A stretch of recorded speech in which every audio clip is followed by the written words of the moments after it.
We are going to study about the glacial landforms.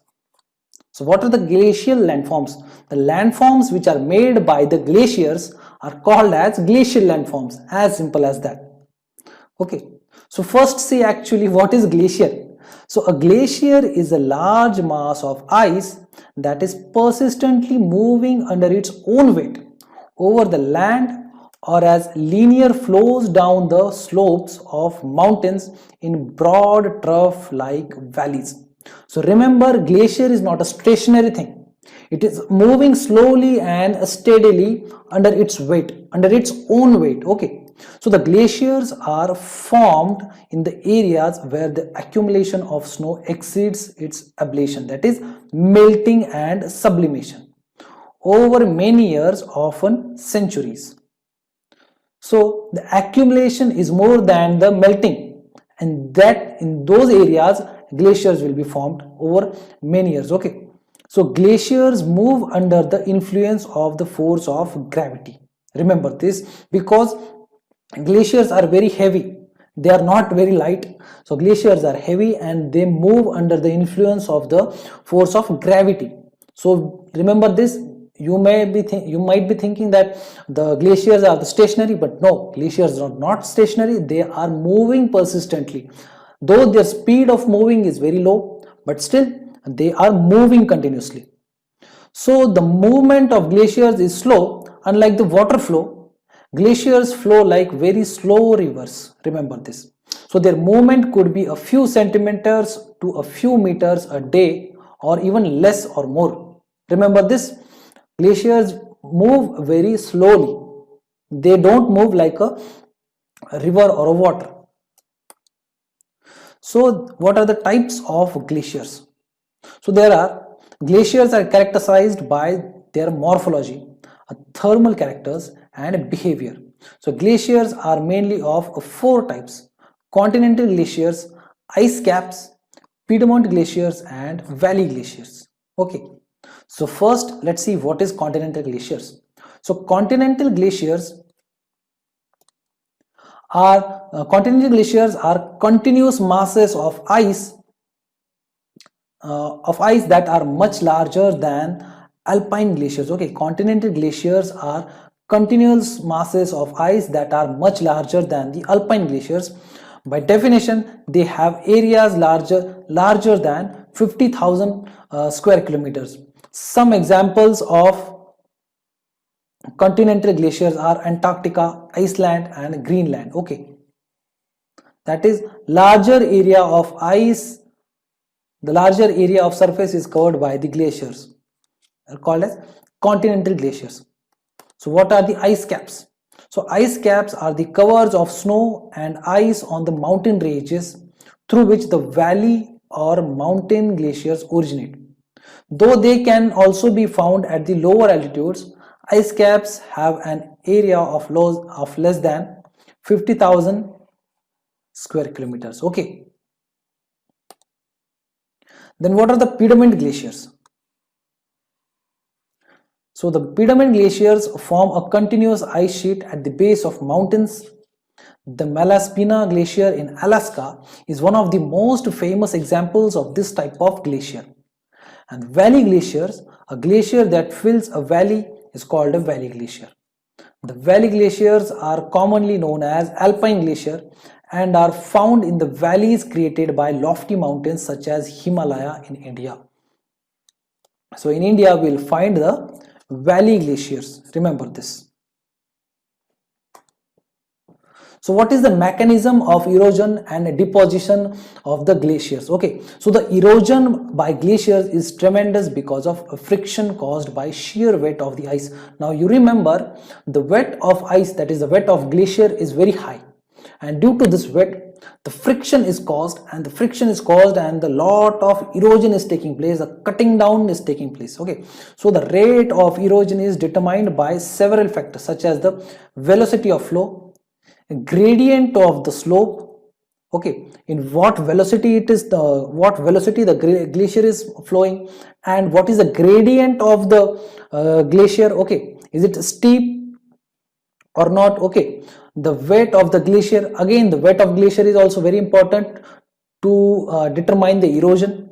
Then the temperature of the ice and the geological structure of the valley. So these are some important features responsible, or these are the important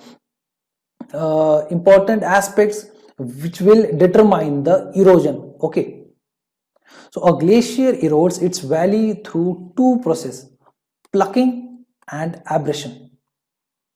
Okay, so by plucking, the glacier freezes the joints and beds of the underlying rocks, tears out individual blocks and drags them away. And in abrasion, by abrasion, the glacier scratches, scraps, polishes and scours the valley floor with the debris frozen into it. These fragments are powerful agents of denudation. Now let me explain. So here you will see this is the underneath structure, and here are some materials, some rocky material. Okay, and above that, here you can see this is the sheet of ice covered by, like this is the layer of ice. Now when the glacier is moving in this direction, it will pluck this, उसको खींच लेगा. Okay, it will pluck it away, like the way we pluck the apples or the mangoes. In the same way, this will pluck the structure. Okay, and it will take away with it. And the second is abrasion, in which it will scratch or scrap or polish and scours the valley floor. Okay, it will scratch or scrap or polish the valley.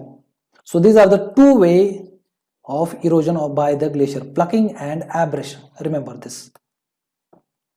Now mechanism of erosion and repair. So as glaciers move over bedrock, large blocks and fragments of rocks are plucked from the land by glaciers, as I have told you, as I have explained you earlier. So this mass of rocks and debris creates huge erosion potential and erodes the bed and sides of the valley through which glaciers flow. Now whatever material it has plucked, it also adds into the erosion, because now it will also start to erode.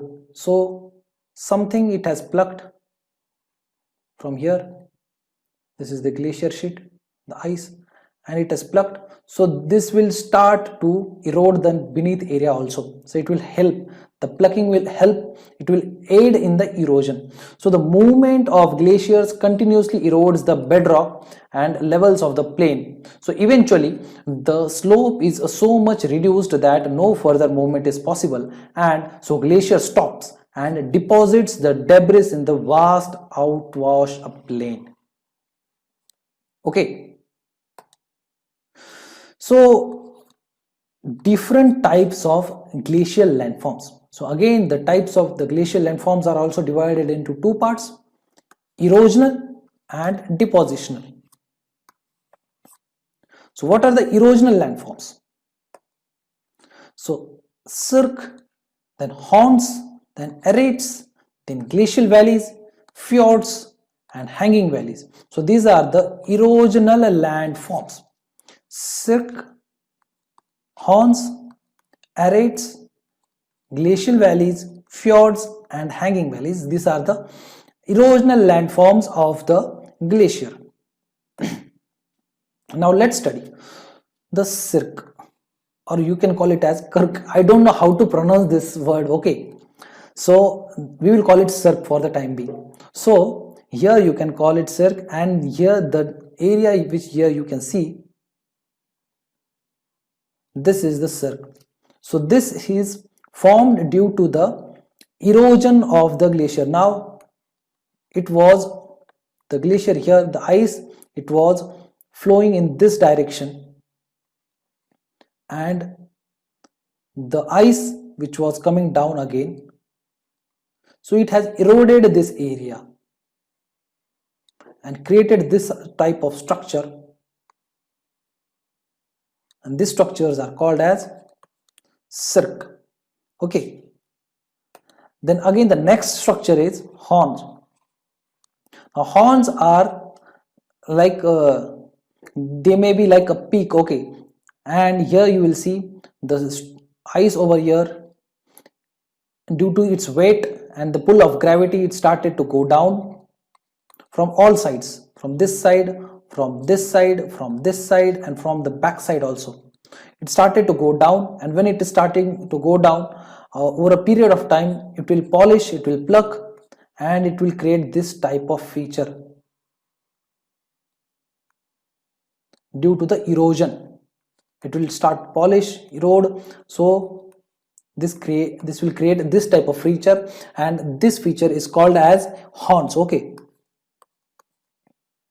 so these are the horns which are created by the glaciers. Now again, if we see, these are the arêtes. So how are these arêtes formed? So here you can see, here is the ice, here is the ice, again here is the ice. So when the ice is going down from both sides, it will create a sharp edge in the mountain ranges. Here you can see continuous sharp mountain edge, and that is a sharp mountain ridge. Okay, and that is called as arêtes. So this type of structure is called as arêtes. Why? Because the ice is falling down, the snow is falling down, and it is going down again, and due to this friction from both sides, it is creating a sharp edge, you can see, and this is called as arêtes. Then the next is glacial valleys. Glacial valleys, here you can see this is a glacial valley, and mainly the glacial valleys are U-shaped. Okay, remember the glacial valleys are mainly U-shaped. Okay, so here you can see this is the glacier and this is the valley, U-shaped valley.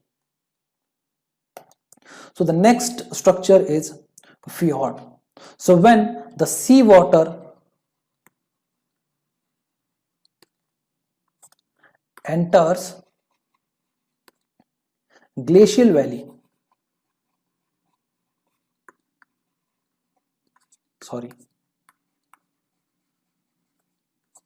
when the seawater enters glacial valley, that time we will find the fjords, and mainly you will find this phenomena in the Norway. Okay, the seawater, here you can see the seawater, it is entering the glacial valley. Okay, the glacial valley. So these are called as fjords. Next are the hanging valleys. What are the hanging valleys? So here you can see, here is the main glacier valley, and here you can see again a new glacial valley over the main glacier valley. Okay, so here we have the main glacier valley and the new glacier valley above the main glacier valley is called as hanging valley. So this is the hanging valley.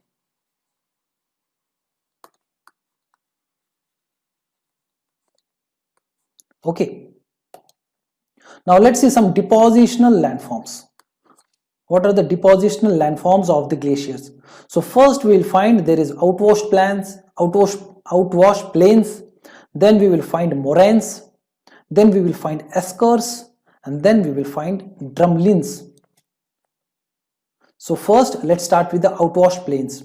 So when outwash plains, here you can find this is the glacier valley, and when the glacier valley, it is coming in the plains, so it will deposit all the material which it has whatever the material it has brought with it. Okay, so it will deposit in this plain area. Okay, so this is called as outwash plains when the glacier is reaching in the plain where the glacier stops actually, where the glacier stops and deposits its material.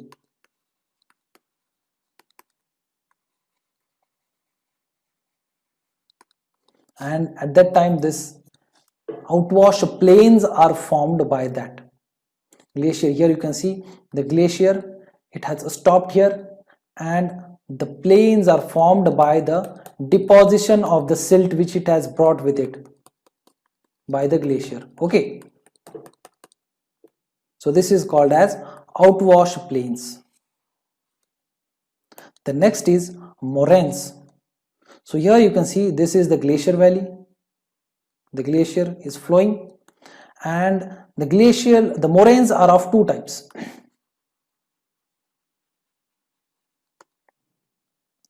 One is called as lateral moraines, and the next is called as medial moraine. Okay, so here you can find this is the lateral moraine, and here you will find this is the medial moraine. So what is this moraine? So the moraine is actually formed by the deposition. So this is actually the silt, actually the mud or the rock debris which has brought by the glacier, and it has deposited on the bank. Okay, so here you will find this is the medial moraine which is between the glacier, and here you will find the lateral moraine. Here you will find this is also a lateral moraine where the silt or the material is actually deposited here on the bank. So this is lateral moraine, and then this is the medial moraine which is in between the glacier. Okay, so these are the two types of moraines, lateral moraine and medial moraine. Moraines are on the banks of the glacier or in between the glacier also. They are like a ridge, a small ridge. Okay, the next is the eskers. Eskers are like ridge which are formed due to the deposition of silt by the glacier. Okay,